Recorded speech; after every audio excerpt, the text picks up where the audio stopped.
welcome to Movers and Shakers. बाअदब, बामुलाहिजा, होशियार, बादशाह अकबर पधार रहे हैं। आइए हुजूर। जिंदा, इसे फांसी दे दो। क्यों हुजूर? बस यूं ही। एक्सक्यूज मी सर, क्या आप वाकई बादशाह अकबर हैं? नहीं, हम तो उनकी फोटोकॉपी है, मुगले आजम वाले। बदतमीज। दरोगा जिंदान, इसे भी फांसी दे दो। बस यूं ही। अच्छा सर, ये बताइए कि अनारकली से आपका क्या पंगा था? अनारकली से हमारा नहीं, सलीम का पंगा था। सलीम का पंगा था? अनारकली का सलीम से पंगा था? ये कैसी बात कर रहे हैं आप जहां? अरे अनारकली तो सलीम से बेइंतहा मोहब्बत करती थी और सलीम भी बेपनाह मोहब्बत करता था अनारकली से। आपने क्या अनारकली को सलीम से प्यार करते हुए देखा था, या फिर अनारकली ने आपके पास कोई फैक्स भेजा था? The facts of our life. नहीं सर, लेकिन खैर छोड़िए, आप ये बताइए कि आप यहाँ किस लिए आए हैं? हम आए नहीं हैं, हमें बुलाया गया है। ये देखो हमारा दावतनामा। आप पढ़ेंगे, मैं पढ़ूंगा? आप पढ़िए। ठीक। सर लेकिन ये तो किसी हिस्ट्री चैनल का इनविटेशन है, ये तो मूवर्स एंड शेकर्स है, हिस्टोरिकल शो। अब आए हैं तो ठीक है, थोड़ा देर बैठ जाते हैं। हुजूर, इस महफिल की दूसरी मेहमान अनारकली हैं और वह हाथ में इतना बड़ा सा डंडा लिए इधर ही आ रही है। शायद आपसे कोई पिछला हिसाब किताब चुकाना है। क्या कहा? अनारकली इधर आ रही है? हाँ? फिर तो हमें भागना पड़ेगा। बैठिए। नहीं, हमें भागना पड़ेगा। नहीं, सब बैठिए, बैठिए। हम तो यहाँ से जाते हैं। बाअदब, बामुलाहिजा, होशियार, बादशाह सही सलामत भाग रहे हैं। बादशाह तो सही सलामत भाग रहे हैं, लेकिन आप मत भागिए। नहीं, नहीं, रुक जाइए ना। नहीं, मुझे जाना है। बादशाह जी कहां से गए? इधर से। तो आप इधर से भागिए, चले जाइए। थैंक गॉड हम लोग हिस्ट्री बनने से बच गए। ख्वातीनो हजरात, आज के हमारे खास मेहमान हैं यश टॉक और अनुराधा पाल। लेकिन उससे पहले जोरदार तालियों और चीखों के साथ शुरू की और उसके रबर बैंड का खैर मकदम और इस्तकबाल कीजिए।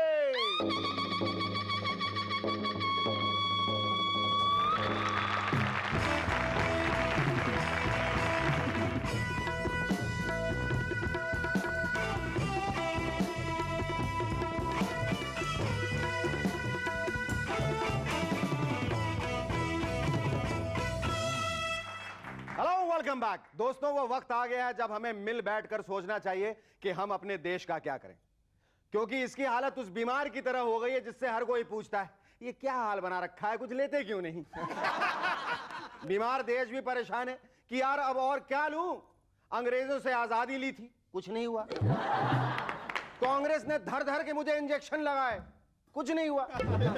जनता दल के क्लिनिक में गया, वहां डॉक्टर, कंपाउंडर सब ने मिलकर मेरा एक्यूपंक्चर किया, कुछ नहीं हुआ।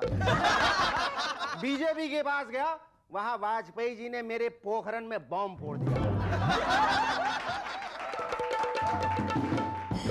अब तुम ही बताओ यार, मैं और क्या लूं। वैसे एक दीवाने का सुझाव है कि क्यों ना पूरे इंडिया को प्राइवेटाइज कर दिया जाए। ग्लोबल टेंडर बुलवाइए, ठेके पे कॉन्ट्रैक्टर से स्टेबल सरकार चलवाइए। वैसे इस आइडिया के कई फायदे हैं।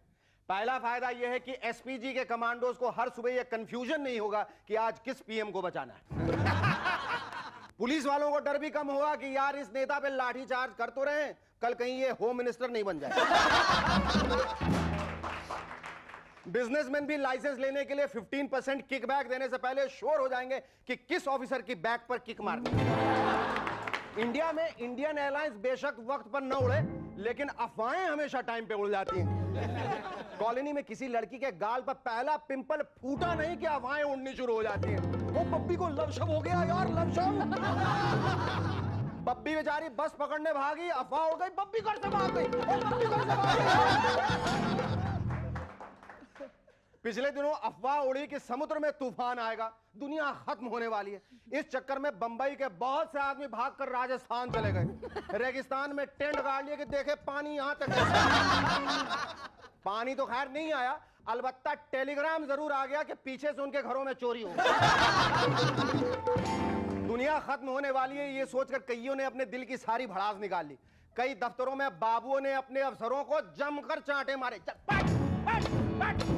अब दे सस्पेंड करने की धमकी। पिछले दिनों एक पार्क में मुझे एक बंदा मिला जो बहुत दूर की सोचता है। आप भी मिलिए मिस्टर दूरंदेशी से।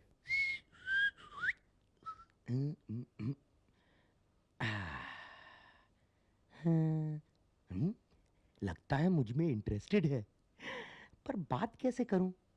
हाँ, टाइम पूछता हूं। टाइम पूछूंगा तो ये जवाब जरूर देगी। बस बातों का चक्कर शुरू, फिर साथ साथ कॉफी, कार्ड्स, फ्लावर्स, डेटिंग। पहले दोस्ती होगी, फिर प्यार, साथ साथ जीने मरने के कस्में वादे। लेकिन एक दिन इसके बाप को पता चल जाएगा और वो हमारे प्यार के खिलाफ हो जाएगा और हमें घर छोड़कर भागना पड़ेगा। ये कहेगी, आओ अपने प्यार को अमर बना दें। हम हाथों में हाथ डालकर जहर खा लेंगे। ये मर जाएगी, मैं मर जाऊंगा, हमारा प्यार अमर हो जाएगा। आई, मैं मर जाऊंगा। कान खोलकर सुन लो, मैं तुमसे टाइम नहीं पूछने वाला।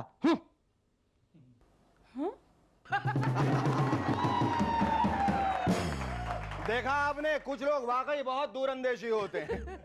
मॉस्को में जानवरों के एक डॉक्टर ने ऑर्डर दिया कि सर्कस में काम करने वाले हाथियों को रोजाना 1 बोतल वोडका शराब पिलाई जाए। इत्तेफाक से वो हाथी निकले इंडियन हाथी। तो अब जरा सोचिए वहां का नजारा। 4 हाथियों के लिए 4 बोतल वोडका आई और 4 टन नमकीन। तीसरे पैक के बाद 2 हाथी टुन होके इमोशनल हो गए। मोती मेरे यार, तू मेरा पक्का दोस्त है ना, तो ले तू मेरी घड़ी पहन ले। ये। बल्कि 2 को जब चढ़ी वो वायलेंट हो गए, भड़के मारने शुरू कर दी। और चक दे फट्टा, फाड़ देंगे, तोड़ देंगे, उखाड़ देंगे। और रिंग मास्टर, ओ बाहर निकलो, तुझे सूंड में लपेट के फेंक देंगे अंतरिक्ष में, सैटेलाइट बन के घूमता रहेगा। शो में हमें आग के गोलों में छलांग लगवाता तेरी। Our first guest on M&S tonight is a very familiar face on the small screen with serials, adverts and music videos to his credit. Ladies and gentlemen, please welcome Yash Khan.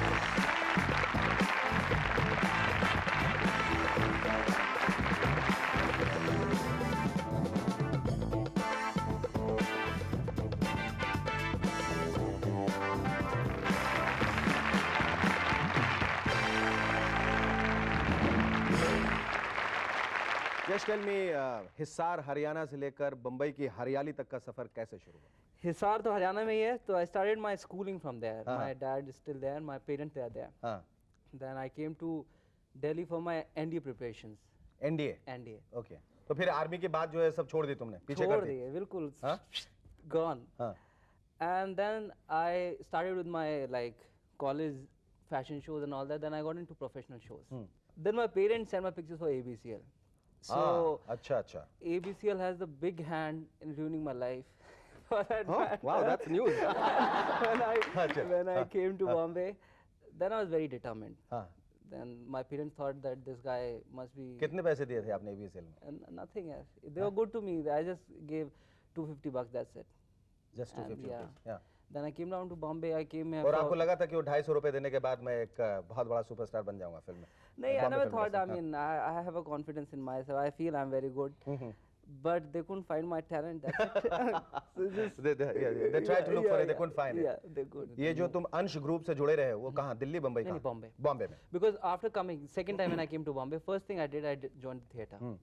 So last 2 years I'm still with them, and that really boosted my confidence. तुम theatre की वजह से join करना चाहते थे, इस वजह से कि शायद अब ABCL के जरिए मुझे रास्ता नहीं निकला फिल्मों तक का, तो मैं थिएटर कर लूं? नहीं शेखर, ऐसा कुछ भी नहीं, because I never knew what I had in myself. So theatre really helped me, you know, giving me that confidence, and it really helped me. Because now I feel that I'm a very confident actor. And And yes, you were talking about your modeling assignments. How did that happen to you? I was doing modeling in Delhi also, but mainly RAM shows, more fashion features and such things. But after coming here, I had my portfolio, so I distributed my pictures, and it started happening. You started with Clinic All Care and Nestle Chocolate and Vadilal Ice Cream and which is that beer ad which you've done? Shan Miguel. San Miguel. How did Just Mohabbat happen to you? Just Mohabbat, 7th day in Bombay, my first audition of my life.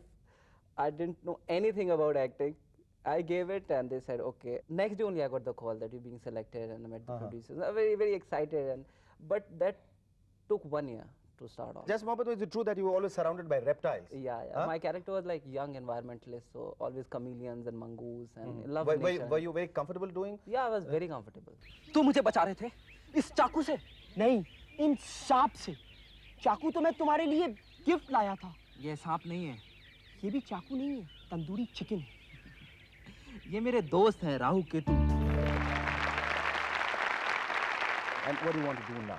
And what are your future plans? Future plans is to do films. अगर मान लो, let's not presume, but let's also presume, कि अगर ऐसा होता है कि फिल्में तुम्हें उस किस्म की नहीं मिलती हैं या फिल्में नहीं मिलती हैं, सीरियल में भी मायूसी होती है, what would you do in that case? Are you a pessimist or would you fight back? I'm very optimistic. Always in life, I'm very optimistic. What would you do in Films तो मैं कभी नहीं करूँगा, घटिया film मैं बिल्कुल नहीं करूँगा. Television I'll do, I don't mind. And I live life. I believe in life. Life I always believe is very important.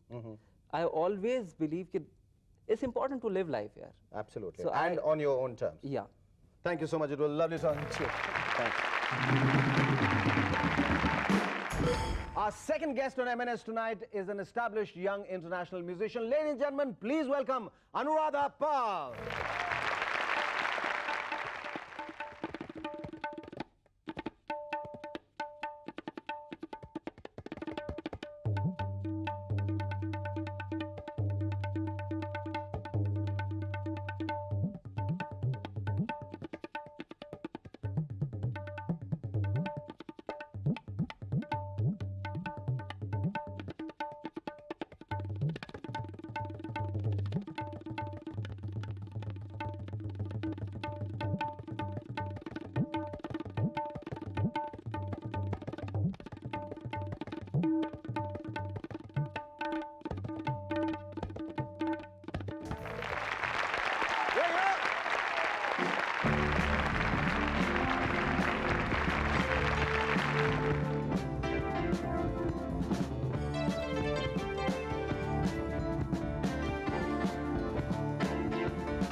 That was wonderful. Thank you.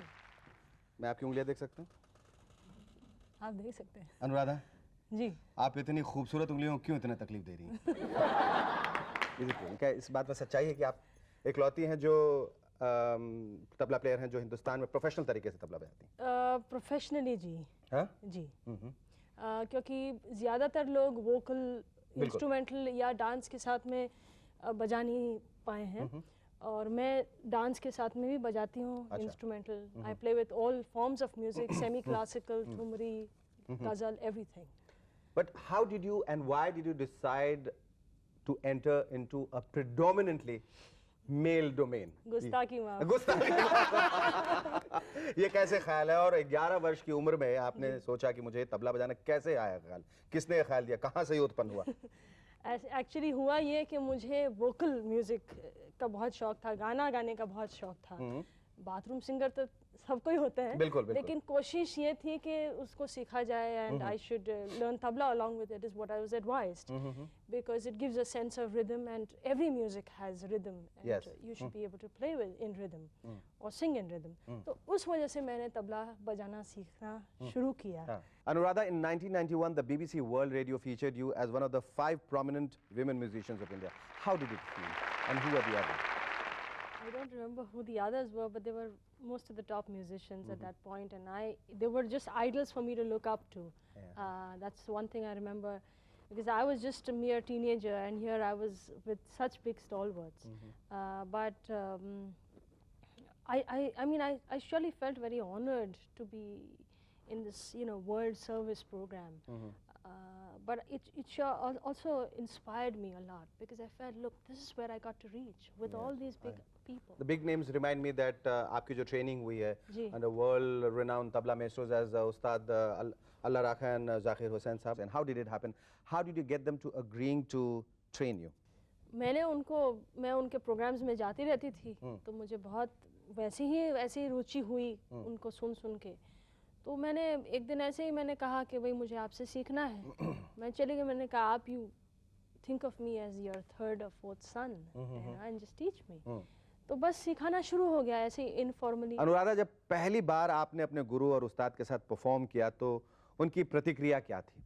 प्रोत्साहन के रूप में उनका पहला वाक्य क्या था? मेहनत करो और मेहनत करो तभी आगे बढ़ोगे। हाँ, बहुत ही स्ट्रिक्ट थे मेरे साथ में हमेशा। इतने बड़े बड़े उस्तादों के साथ आपने जुगलबंदी की है, पंडित हरिप्रसाद चौरसिया और विश्व मोहन भट्ट और पंडित जसराज और उस्ताद Amjad Ali Khan.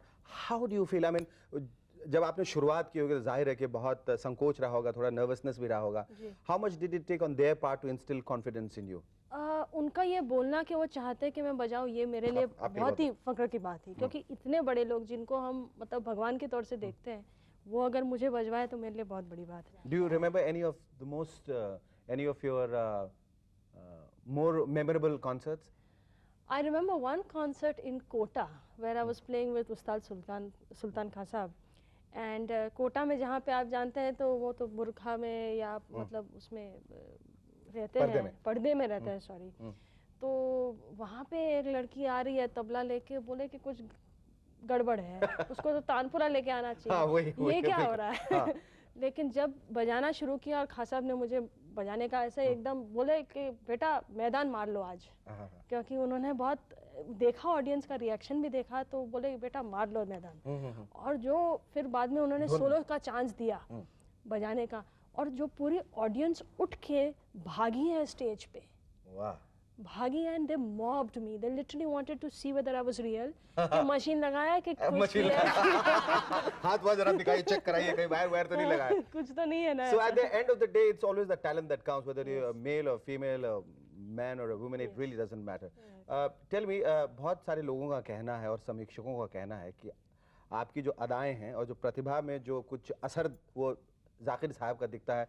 I think that when you are interacting with a human being on such a daily basis, learning from that person, trying to absorb all the qualities, थोड़ा बहुत influence होना तो लाज़मी है, बहुत ज़रूरी वो तो होना ही चाहिए ना। तो मैंने उनको फॉलो किया है, उनके म्यूजिक को फॉलो किया है, उनकी अदाओं को फॉलो नहीं किया है। वो उनकी अदाएं उनके ऊपर है, लेकिन मैंने उसको फॉलो नहीं किया है। वो आ गया तो आ गया, नहीं आया तो मैंने सिर्फ तबला फॉलो किया है।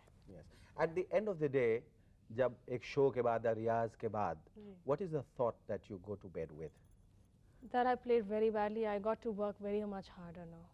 And I'm sure you will. You're going to get better by the moment. Thank you. Well, lovely talking to you.